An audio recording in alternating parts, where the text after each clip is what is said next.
Hello and welcome to Bloke Off the Range. Now, moving forward with the setup of this Squier Bullet Strat, the cheapest tremolo equipped Strat made by Squire. Now, as a reminder, what we've done so far is we've intonated, we've done the neck relief, and we've done the action height at the saddles. Now we're going to do the action height at the first fret by filing the slots in the nut here. Now the reason why we're going to do this is because when we play down at the bottom end here, particularly if we've got the Stephen Wilson chord, which I use quite a lot for reasons, it tends to go a bit sharp because what's happening when you're pressing here, if you're having to press it down a long way, you're actually putting quite a lot of an angle on the string, which causes it to become tight, or tighter than it should be. It also requires more effort to play. It makes playing a barré, B flat chord, kind of difficult. Ooh, I should have tuned this first. Actually, it's not too bad. Actually, that's not too bad, but it just sounds awful like that because I'm having to put a lot of pressure on here, a lot of tension. I'm stretching all the strings so they're going sharp. Now, luckily, this is very, very easy to achieve. What we need is feeler gauges, specifically a 0.3mm feeler gauge, which is that one, 12 thou for those that work in God's own units. We also need a suitable file, and you can buy these things for next to nothing from AliExpress from China, and they're just these little wire files in various sizes, or alternatively there's more elaborate ones like these. I've not used these yet. These I've used a little bit already, and they seem to be absolutely fine on soft bone and plastic nuts, but the harder materials, and when I set up my Variacs, I put a much harder graphite containing nut in there, and the nut ate the files. So these are cheap files for cheap nuts, more expensive files for more expensive nuts. So let us bring the camera down so that you can see what I'm doing. Okay, so what we're going to be doing here is lowering the height of the groove in the nut here until it just about chokes off on a 0.3mm feeler gauge. Now, if I turn the amp's volume up so you can hear what I'm doing, you can hear that I can get that under there and it'll ring. And I'm pressing it flat. You don't want to have it at an angle. Just use the corner of it. That will ring cleanly. These will all ring massively cleanly. In fact, I don't know if you can see that, but you can see a massive amount of clearance under some of these. Now 0.3mm is sort of as safe as you need to go without really risking any fret bars off here, unless this is an egregiously high fret, which we hope it isn't. So we want to do this with everything under tension, and when we check the height, we need to make sure that the string is at least vaguely well tuned. So I've got the tuner plugged in, and what we're also going to do is I'm just going to unhook that string so that I've got a bit more to work with, and then you can just pull it off like that. Then we find, which am I going to use? Let's see, is that, no way, no. So these are far too big for this. So let's go over to the wires, and what I want to do is to find the largest wire that will fit to the bottom of the slot, and this is going to be right down. Ooh, have I got a smaller one, or is that the smallest? I think that might actually be the smallest. Yep, so actually I'm going to have to widen the slot a little bit.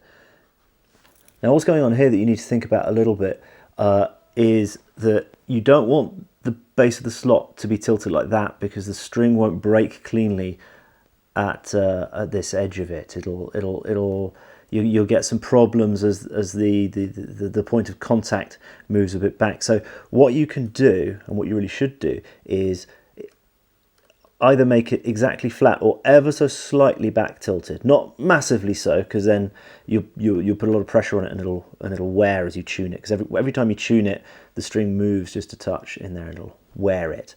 So we just want just a little bit of back rake angle on it so that the string breaks nicely. Check tuning, bang on, feeler gauge. Okay, and then basically we keep doing this until, that's not even,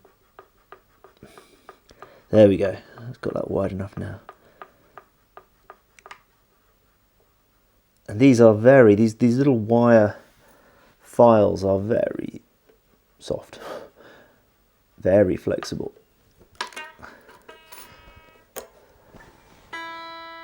Yep, tuning good. Still a bit.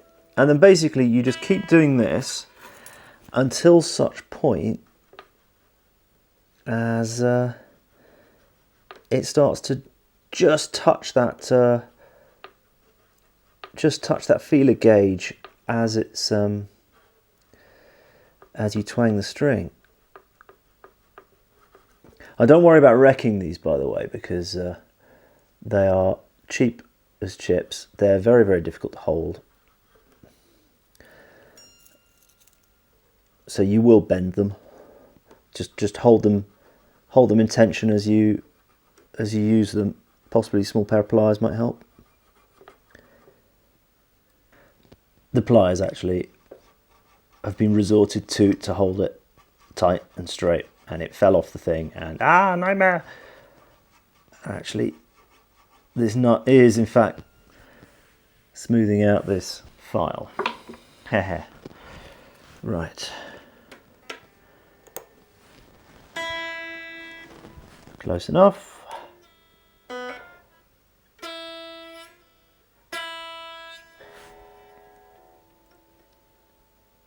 Right, we're getting closer now, and you can just see a little bit of air gap that gets closed up when you push down. I don't know if you can see that on camera there, but if I stick that in under there, there's just a little bit of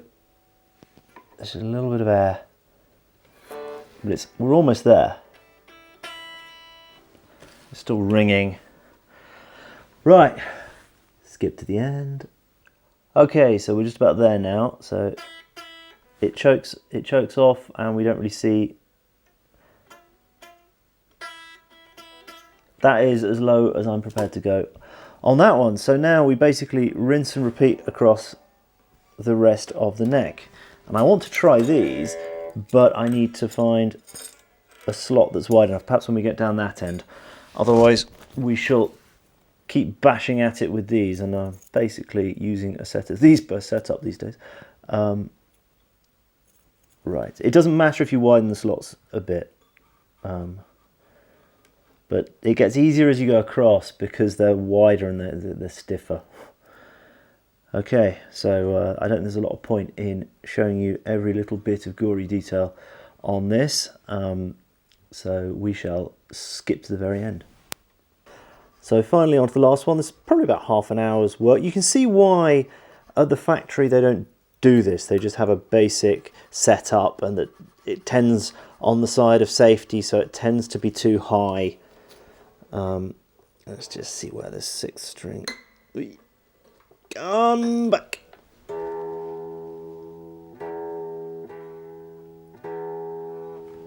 Where are we? Still got miles to go. Actually, let's see if we can get the finest of these in. Which actually is the finest. That one. Ah, yeah, that goes.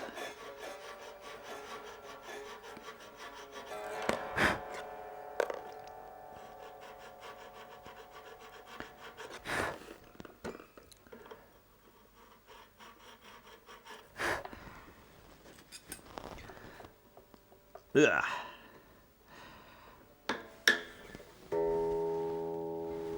Now all the way across, it's just err on the side of caution. If you take too much off, you've either got to build it back up with a mixture of bone dust and super glue or replace the nut. And I do have a replacement nut in case I screw it up, but best just not to end up in that situation in the first place. Oh, that cuts far more quicker, far more easily. Quite neatly as well. So that there is, at the end of it, the nut slot done. I'm actually, first time using these, I'm not happy with the shape they cut. Ended up finishing off that last slot with one of these. So I think these, even though they wear out super quickly, seem to do a better job, even though you have to take a lot more time over it. These cut better, but we shall see. I'm not entirely happy with that. So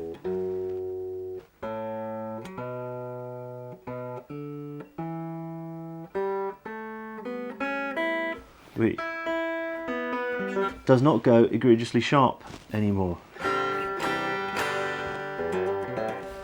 Actually, I'll bring the camera around and show you why I'm not happy with that slot. If I get the camera in right here, on that 6th string slot, it seems to have cut a little V below the string. The string is sitting, I think technically that is a screw up.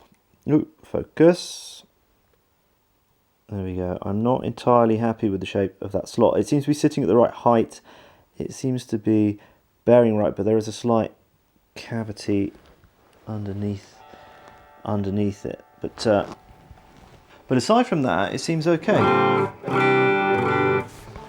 But in any case, that makes a massive difference to the playability up at the head end. In fact, if you only do one thing, if you're sort of a beginner and playing open chords right up at the head end, it's probably the single biggest effect you can have on the feeling of the action, because unless you're doing lots of stuff up here, you're not really going to notice the height there so much. Is reducing that, so you've got 0.3 millimeters of clearance here. So that is the entirety of the mechanical setup, aside from a bit of polishing. I've got a bunch of stuff I'm going to do. One, I've taken the strings off. I've been playing this upstairs as my sort of beta practice guitar. The frets are polishing up, they're just burnishing up quite happily on their own. Fine for a beginner, so where I've been bending a lot, there's no scratchiness anymore, but in places I haven't bent much, I've still got that nasty going on there. So what I'm going to do is, when I've got the strings off, I'm going to polish up the frets. I might lube that and the trees there with a bit of graphite or something. What I am going to do though is I'm going to take the pick guard off and I'm going to do some electrics. I'm going to make a Faraday cage in the electronics compartment with some copper tape. I'm also going to put a coil split and I put a little SPDT switch there so that I can bypass one or other of these coils, so I can flick it one way or the other and turn that into a single. It means I can have the best of both worlds. I can have my humbucker sound, and I can also have a single coil sound, because I rather like the sort of quacky Strat sound with the switch in this position, so between these two, which you don't get with the humbucker, but by being able to select one or other of them to run exclusively, one or other of the coils, I should be able to get some semblance of that quackiness back. So, yes. I stick by what I said, that this is an awesome guitar for the money. It just needs a little bit of work, but yeah, given that was about half an hour's work, if I was better at it, it would be quicker. You can see why they don't do that kind of thing. It will cost too much. I mean, half an hour's, even half an hour of relatively unskilled labour in China, including costs, or Indonesia, wherever. Where's this one? Indonesia. It's still adding a bit to the cost. I mean, it's a skilled person. Yeah, pretty impressed. The floppy neck is the only thing slightly wrong with this, but to be honest, having been playing it a lot now, it doesn't seem to make an awful lot of difference. But there you go. So stay tuned for next time when I take the guts out of this and do some electrics on it. So see you then. Bye.